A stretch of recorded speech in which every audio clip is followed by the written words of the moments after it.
Untuk warna, tolong jangan dibeli warna yang pink mencolok. Warna pink mencolok kalau dia dipegang ataupun ada kerupuk dimasukkan ke dalam air, dia akan berpendar seperti kunang-kunang itu mengkilau-kilau. Dan kalau di kerupuk itu dia tidak akan larut sempurna. Itu rodamin. Untuk formalin, kalau dia mie basah itu akan kenyal seperti karet. Kemudian kalau kita tarik, dia itu tidak akan putus. Gampang ditariknya seolah dia seperti minyak.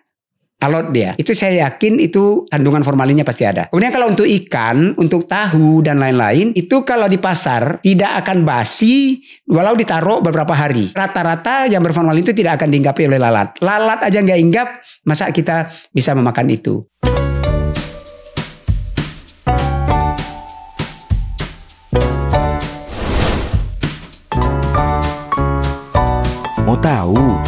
Mau tahu aja.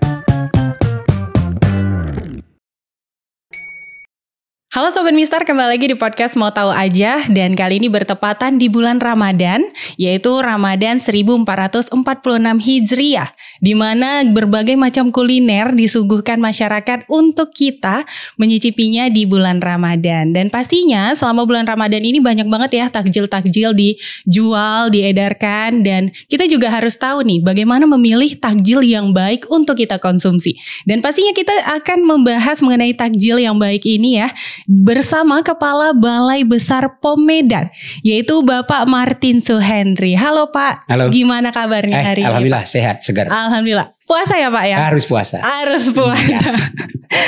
Oke. Nggak Pak. ada alasan puasa untuk tidak semangat. Betul. Ya. Berarti puasa ini bukan alasan untuk kita tidak bersemangat ya Pak ya? Tetap menjalankan rutinitas. Iya. Gimana nih Pak? Apa kesibukannya belakangan ini Pak?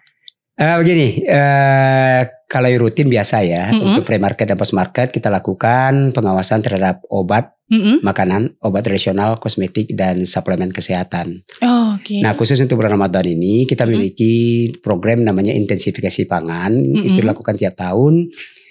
Apakah pangan beredar? Kita tahu bahwasannya di bulan puasa ini sampai ke Lebaran nanti, sesuai dengan hukum law and demand supply, jumlah makanan yang didatangkan dan dijual itu pasti akan jauh lebih meningkat persiapan Lebaran dan lain-lain. Juga oleh karena itu kami dari Balai Besar POM di Medan rutin mengadakan pengawasan mulai dari hulu, dari distributornya sampai ke pengecernya. Kemudian karena kita menghormati orang Muslim, kita tahu bahwasanya bulan puasa itu sore pasti ada yang berbuka dengan takjil. Nah takjil ini pun kita harus amankan. Jadi kali ini di bulan Ramadan ini kerjaannya lebih meningkat lagi ya Pak ya dibanding hari biasanya dari ya. biasa, di samping kerjaan rutin kita ya, baik itu intelijen dan lain-lain. Gitu. Oke Pak. Nah karena sudah ngebahas mengenai takjil nih Pak, langsung aja lah ya. Bahwasanya kan di Ramadan ini banyak banget nih Pak festival kuliner yang disuguhkan di Kota Medan untuk masyarakat memilih takjil berbukanya. Nah sejauh ini sudah berapa banyak sih Pak yang dilakukan dari pengecekan dari Badan POM sendiri Pak? Baik, khusus untuk tahun ini kita sudah prepare, itu ada 10 titik minimal di dalam kota Medan dan 3 titik di luar kota. Nah untuk kota Medan sendiri kita sudah melakukan pertama kemarin di Jalan Mas Mansur, di dekat pintu 4 USU ya. Itu di sana kami sudah melakukan sampling sebanyak 36 sampel dan tiap tahun itu kita lakukan pengujian terhadap bahan berbahaya. Nah, kalau kita curigai itu apakah dia berwarna memakai rodamin, apakah dia berwarna kuningnya itu pakai methanol yellow, atau dia pakai pengawet atau perapuh pakai boraks. Kemudian untuk pengawetnya mungkin mungkin tidak terjual hari ini, mereka itu mengawetkan. Dia memakai formalin. Formalin sebenarnya kan pengawet mayat. Kita tahu bahwasanya di budaya tertentu itu digunakan untuk membalsam mayat. Alhamdulillah dari sampel yang kita uji kemarin semuanya memenuhi syarat, karena dari tahun ke tahun kami memberikan penyuluhan juga kepada pedagang, kepada masyarakat supaya lebih pintar memilih produk dan harus menggunakan bahan-bahan yang aman terhadap kesehatan. Nah, pastinya kan tadi Bapak mengatakan bahwa tetap melakukan pengecekan rutin gitu ya Pak ya. Nah, ini sudah berjalan hampir 10 hari bulan Ramadan. Nah, itu udah berapa lokasi tuh Pak tepatnya? Hari ini akan dilanjutkan yang kedua. Kenapa kami tidak tiap hari? Kita melakukan risk analysis, ya priority scale, di mana dari analisa kita, trend analysis kita 3 tahun ini hanya titik-titik yang 10 ini yang harus kita uji, dan di titik-titik sebelumnya relatif aman. Sebelumnya tuh di tahun lalu itu saya ingat sekali itu sampai kami ke Deli Serdang, sampai ke jalan di dekat Masjid Al Jihad, di jalan Wahid Hasim ke kiri itu, kemudian beberapa titik. Nah, sengaja tahun ini kita pilih titik-titik yang berbeda dengan tahun kemarin supaya kita melihat penyebarannya bagaimana. Apakah di tempat-tempat lain itu kita curigai atau berdasarkan risk analysis yang kita lakukan apakah terbukti atau tidak. Demikian. Oh gitu ya Pak. Ya berarti dari yang hasil dari di Jalan Dr. Mansur itu alhamdulillah 40 sampel yang sudah dilakukan itu aman ya Pak ya. Oke. Nah tapi kan Pak bukan hanya takjil-takjil yang beredar juga, tapi ada kue-kue yang disebarluaskan tapi dia pembuatannya itu dari rumah. Homemade namanya. Nah itu gimana Pak? Nah jadi begini, untuk makanan sesuai dengan PP 86 tahun 2019, itu pembagian pengawasannya itu sudah diatur oleh pemerintah tentang keamanan pangan itu, di mana untuk pangan yang sifatnya kurang, daya tahannya kurang dari 7 hari, itu izinnya itu ada di Dinas Kesehatan, sekarang sudah di PTSP, by rekomendasi Dinas Kesehatan. Izin itu cukup di daerah kabupaten kota saja. Namun untuk yang daya tahannya di atas 7 hari dan mengandung bahan-bahan tertentu seperti air minum dalam kemasan yang wajib SNI itu wajib di Badan POM.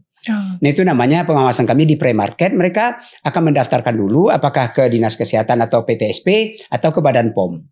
Nah itu semuanya dilakukan by online. Oh, by online. Berarti memang udah ada datanya. Sudah ada data semua, ya. Mereka daftarkan gitu ya Pak? Iya, betul. Nah, sejauh ini apa saja sih Pak yang sudah ditemukan Badan POM terkait takjil dan makanan berbuka puasa yang dijual di pasaran? Sampai saat ini udah 2 tahun belakangan tidak kita temukan lagi. Saya sangat bersyukur mungkin atas bantuan Pak Wali Kota, Pak Bupati di Kabupaten, melalui Dinas Kesehatan juga memberikan, mereka kan juga memiliki program Promkes, promosi kesehatan. Kemudian juga di Dinas Ketahanan Pangan kita selalu join inspection di tahun lalu. Tahun ini lagi kita arrange bersama mereka karena sinergisme ini sehingga masyarakat lebih sadar. Dan juga tidak terlepas dari peran dari Dinas Perindustrian atau Perdagangan yang mewanti-wanti, mengingatkan bahwasanya apabila pedagang ini melanggar, kita akan berikan tindak lanjut melalui dinas-dinas terkait. Dan mereka mungkin tidak boleh berdagang lagi dan lain-lain. Tapi yang kita sangat syukuri sekarang adalah tingginya kesadaran masyarakat terhadap bahaya dari bahan-bahan yang digunakan tersebut, yang disebut dengan bahan berbahaya itu.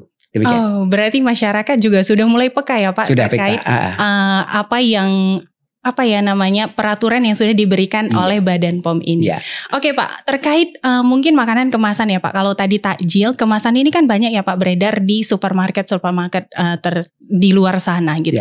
Nah, bagaimana tuh Pak menurut Bapak? Begini, untuk pangan yang dalam kemasan seperti yang saya sampaikan tadi di peraturan pemerintah yang tadi, bahwasanya untuk makanan dalam kemasan itu wajib didaftarkan ke Badan POM. Kecuali yang daya tahannya kurang dari 7 hari dan persyaratan-persyaratan lain yang ditentukan menurut Perka Badan POM kami nomor 24. Kemudian di supermarket, di pre-market kita kan cek dulu ingredient yang mereka gunakan apa, kemudian komposisinya, kemudian cara pengolahannya, kemudian handlingnya, recallnya seperti apa, itu mereka harus berikan ke kita SOP-SOP-nya. Nah di pre-market ini tim kami akan turun ke lapangan ngecek dulu certification ataupun sertifikasi dari industrinya, tempat pembuatannya, keluarlah namanya rekomendasi sertifikat CPPOB. Cara pengolahan pangan olahan yang baik. Oke. Ya. Kemudian berdasarkan itu CPPOB akan dikeluarkan oleh pusat, baru mereka melakukan registrasi. Itu melalui IREK. Ya, irek.pom.go.id. Semua proses tidak ada memakai uang. Tidak ada. Kalau memang ada uang nanti itu adalah di saat mereka mendaftar produk, itu langsung ke rekening BNI, bilik Badan POM atau PNBP, istilahnya penghasilan negara bukan pajak. Jadi tidak ada yang nama hand to hand, itu sudah tidak ada. Nah apabila pelaku usaha mengalami kendala, bisa WA ke kami ke 0811 60 60 533. 0811 60 60 533, sampaikan di situ produknya apa, alamatnya di mana, kami akan bina langsung, staf saya akan turun dan itu mereka sudah kita arrange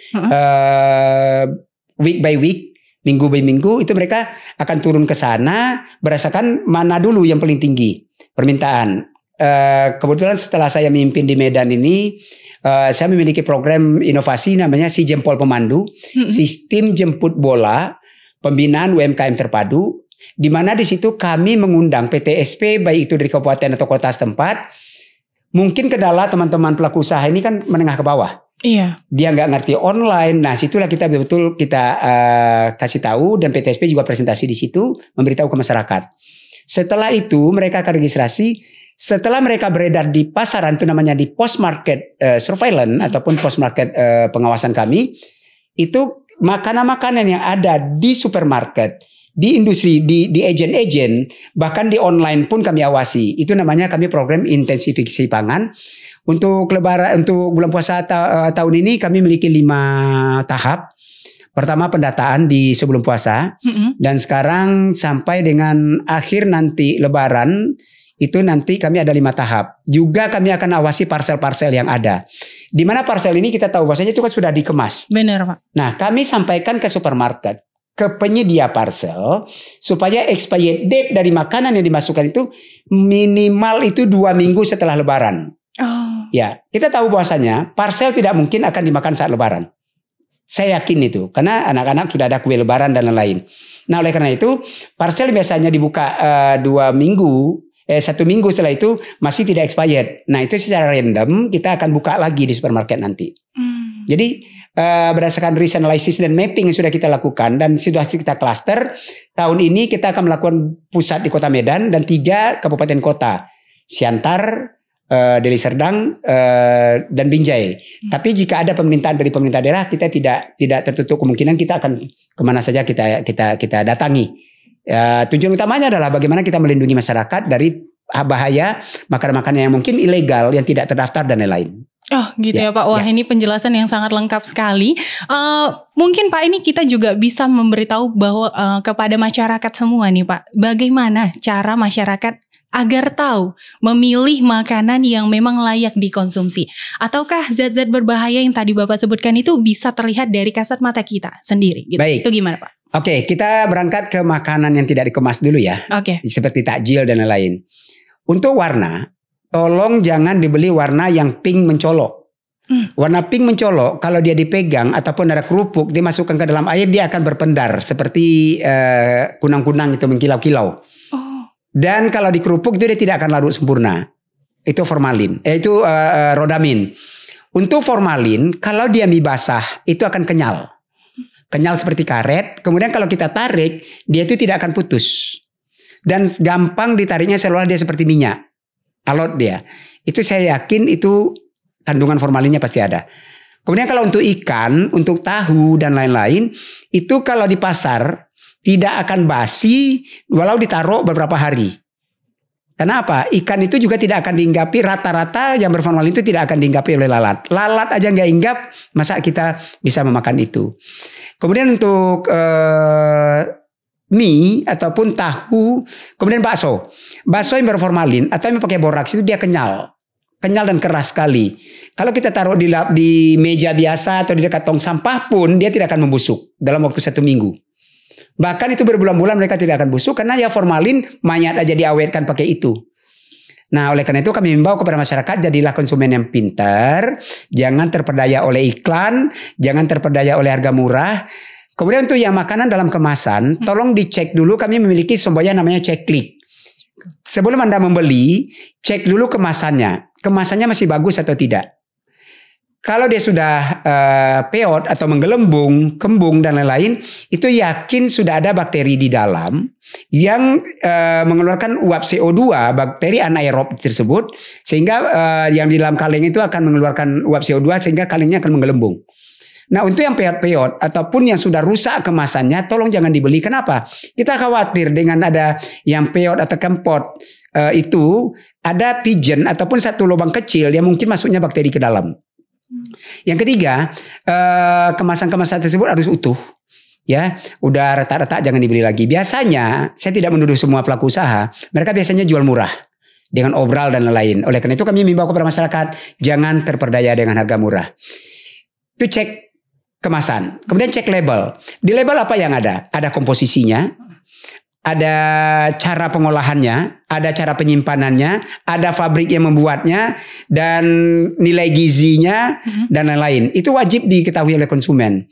Jangan sampai nanti yang dilarang untuk anak-anak, biasanya untuk, kalau dulu kan ada kental manis.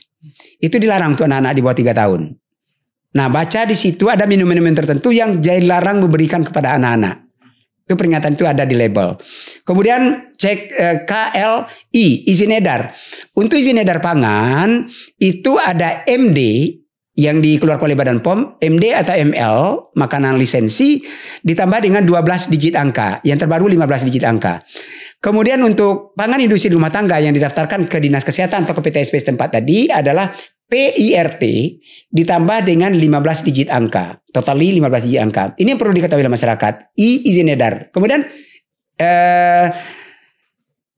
K, kadaluarsa. K itu, kadaluarsa adalah suatu tanggal akhir yang dijamin oleh produsen bahwa produknya masih aman. Jadi biasanya kita ini tanda kutip kan pelit. Baru kemarin expired date-nya kita makan. Baru kemarin. Tapi risikonya apa? Kita nggak tahu. Komposisi di dalam sudah berubah jadi racun. Apakah sudah ada bakteri di dalam? Jadi jangan gunakan makanan walaupun 1 hari pun kadaluarsa. Demikian. Wah, memang sangat bermanfaat sekali podcast kita kali ini ya Pak ya. Asik. Dan mungkin Una mau bertanya nih ke Bapak kan. Setelah penjelasan yang panjang ini Pak, apakah ada langsung program edukasi kepada masyarakat yang dibuat oleh Badan POM sendiri Pak? Iya, jadi gini, kita itu ada preventif dan ada penanggulangan. Ya, preventif atau pencegahan itu kami melakukan KIE, Komunikasi Informasi Edukasi, juga bekerjasama dengan Komisi 9, juga melibatkan Pramuka, karena Sakapom Medan sudah terbentuk Sumatera Utara. Kami memberikan penyuluhan juga terhadap sekolah-sekolah. Nah, program kami itu ada gerakan keamanan pangan desa. Kami kasih tahu orang desa, ini loh makanan yang tidak boleh. Kita bentuk di situ kayak agent atau kader di sana, dan mereka bentuk komunitas. Komunitas ini mereka komunitas lain. Nah, di sekolah juga kami bentuk, itu ada komite sekolah, ada kepala sekolah, ada guru, orang tua wali murid, murid sendiri, OSIS, kita libatkan untuk mengamankan jajanan anak sekolah. Nah, kemudian GKPD yang pasar aman kita juga melakukan di pasar. Kita bentuk juga kader-kadernya, agen-agennya. Mereka yang menyuluh ke toko-toko. Mereka kita bina. Mereka kita suluh dulu, kita TOT dulu. Kita advokasi dulu. Kemudian yang direct ke Pramuka, yang direct ke anak sekolah, kita juga sendiri melakukan itu. Dan bahkan kami membawa mobil keliling kami kemana-mana. Kami curigai ada makanan sekolah yang mengandung borak dan lain, itu kita amankan langsung. Oh, berarti di setiap tempat memang ada pembinaan yang khusus dilakukan BPOM untuk menangani jajanan ataupun apapun yang beredar gitu. Iya, karena tiap tahun kami milih sekolahnya berdasarkan usulan di kabupaten kota, dan itu kami lombakan. Alhamdulillah tahun lalu kita Pasar Glugur Rantau-Prapat itu dapat juara nasional wilayah barat. Ya, tahun ini mohon doa karena kita juga akan mengikuti lomba.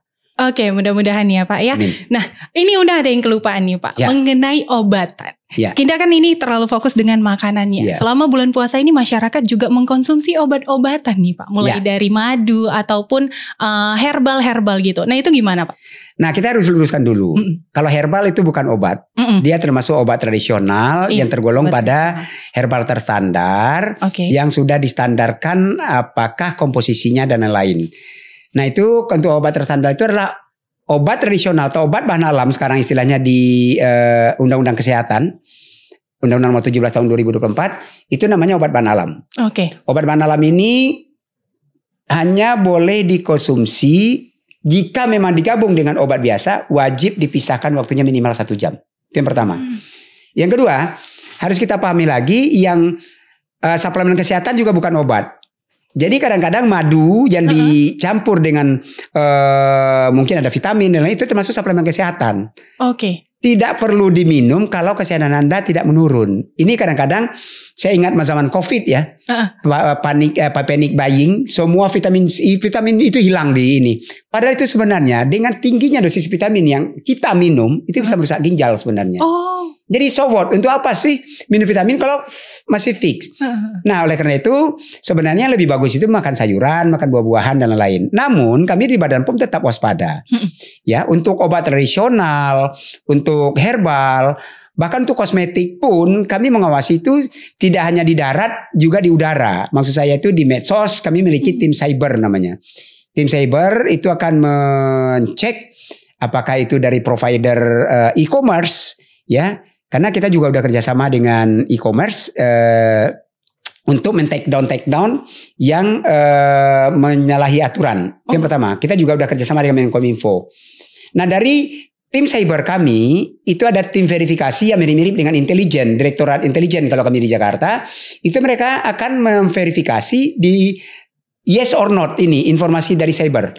Taruhlah di Kelurahan X, itu ada tim kami yang ke sana, yang undercover. Kalau dia ke salon nanti dia pura-pura jadi wanita-wanitaan atau memang wanita staf kami yang kami suruh ke sana nanti jadi customernya. Nah, di situ kita akan cek produk dia gunakan apa dan lain-lain. Kemudian dari data intelijen itu baru ke penindakan. Kami juga memiliki namanya PPNS, penyidik pegawai negeri sipil. Berdasarkan informasi tersebut kami akan turun bersama Polda. Kebetulan alhamdulillah baru tadi malam ini kita mendapatkan satu. Dan kita kerjasama, dan sebentar lagi saya juga akan memfollow up itu. Dan terima kasih kepada Polda, kami selalu di backup, baik itu dari Dinarkoba maupun dari Reskrimsus untuk melakukan penanggulangan bersama. Jadi kita tidak main-main. Jadi kalau tidak bisa kita bina lagi, pertama kita bina, kedua kita bina, ketiga kita bina, tanda kutip keempat terpaksa kita binasakan. Kita ajukan ke meja hijau. Demikian. Endingnya dibinasakan ya Pak ya. Iya, kalau sudah tidak ada lagi. Masyarakat rusak bagaimana? Iya benar sih Pak. Nah, selama bulan Ramadan ini apakah sudah ada pengecekan di obat-obat herbal ini Pak? Sudah, kan kalau itu termasuk obat rutin ya. Termasuk bukan obat rutin. Itu termasuk kepada kegiatan rutin kami. Ya, kami menyusun tim itu tiap minggu ke kota mana, target sarananya yang mana, dan tiap hari saya menandatangani secara elektronik itu SPT, namanya surat perintah tugas. Oke. Ya, bagi yang kami temukan, pertama kami amankan dulu dan disuruh musnahkan, dan dia bikin surat pernyataan. Kalau berbuat lagi, sudah terpaksa sama dengan yang tadi yang saya sampaikan. Kita tidak main-main dengan hal ini. Oke, nah ini sebentar lagi, bukan sebentar lagi sih Pak, 20 hari lagi, lebih lagi kita akan melaksanakan di hari kemenangan yaitu Idul Fitri. Nah, peran Badan POM sendiri nantinya menjelang hari raya ini gimana Pak? Ya biasanya 2 weeks before, itu 2 minggu sebelum lebaran, itu biasanya sudah ada parsel-parsel. Itu yang saya sampaikan tadi di intensifikasi pangan yang ada 5 tahap tadi. Di tahap ketiga sudah kita bermain di parsel. Di samping kita cek apakah dia tidak memiliki izin edar, makanan-makanan yang dipajang di rak mereka. Kemudian khusus parsel, kami selalu mohon izin kepada pemilik. Kalau bisa minimal expired date yang dimasukkan ke dalam parsel, kami memohon kalau bisa minimal itu 3 minggu lah. Paling tidak 2 minggu lah. Kenapa? Kita tahu bahwasanya parsel itu akan dibuka pada saat mungkin 1 minggu setelah lebaran. Karena di suasana lebaran itu orang tidak akan membuka parsel, masih banyak kue-kue, masih banyak makanan-makanan lain. Nah, kenapa kami ini? Takutnya kalau sudah dibuka 3 minggu, dia kalau expired date-nya hanya 1 minggu dimasukkan ke dalam, itu orang udah makan expired nantinya. Jangan sampai teman-teman dari pelaku usaha ini, si providernya ini seolah cuci gudang. Jangan sampai makan-makan yang hampir expired masuknya ke parsel. Namun kami melakukan secara persuasif, secara random, kami akan membuka kembali, minta tolong ke pemilik untuk membuka kembali parsel tersebut.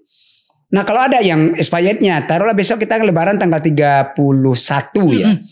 Kalau bisa expirednya itu di tanggal 20 April lah. Di tanggal 21 April lah. Atau paling late itu paling cepat itu di tanggal 15 lah. Supaya ada space yang digunakan oleh masyarakat untuk memakan parsel tersebut. Tapi alhamdulillah selama ini pelaku usaha kita di Sumatera Utara ini termasuk supermarket yang besar-besar itu, hypermart dan lain-lain itu sudah mengikuti ketentuan semua. Gitu ya Pak. Nah ini kan tadi sudah panjang banget Bapak jelaskan, mungkin untuk produk-produk homemade yang mereka buat sendiri, terus di saat selesai Ramadan ini mereka ingin mendaftarkan produknya Pak ke Badan POM. Nah itu gimana tuh prosedurnya Pak? Baik, yang untuk homemade, untuk pangan industri rumah tangga ini sudah saya sampaikan tadi. Kalau daya tahannya hanya kurang dari 1 minggu atau 7 hari, itu silakan ke Dinas Kesehatan atau PTSP saja. Namun kami tidak lepas tangan di sini. Kami melakukan pembinaan juga kepada District Food Inspector yang ada di Dinas Kesehatan. Kami membina terus tentang keamanan pangannya dan lain-lain. Terus baru kami akan memberikan penyuluhan-penyuluhan ke mereka tata caranya. Nah, untuk caranya itu semuanya sudah online. Silakan pelaku usaha membuat NPWP. Ya, kemudian daftarkan izin berusahanya ke PTSP. Setelah itu terbit NIB namanya. Berdasarkan nomor KBLI yang ada. Untuk pangan itu akan berbeda dengan obat tradisional. Kemudian setelah itu silakan mendaftar ke Balai Besar POM melalui online e-sertifikasi.pom.go.id. Itu nanti mereka akan mendapatkan namanya sertifikat CPPOB. ICPPOB, izin cara pengolahan pangan yang baik. Ya. Cara pembuatan pangan olahan yang baik. Di situ kita mengeluarkan rekomendasi CPPOB. Rekomendasi kita keluarkan, izin akan dikeluarkan pusat. Setelah itu mereka connect juga langsung ke IREC. i.rec.pom.go.id. Di semuanya online.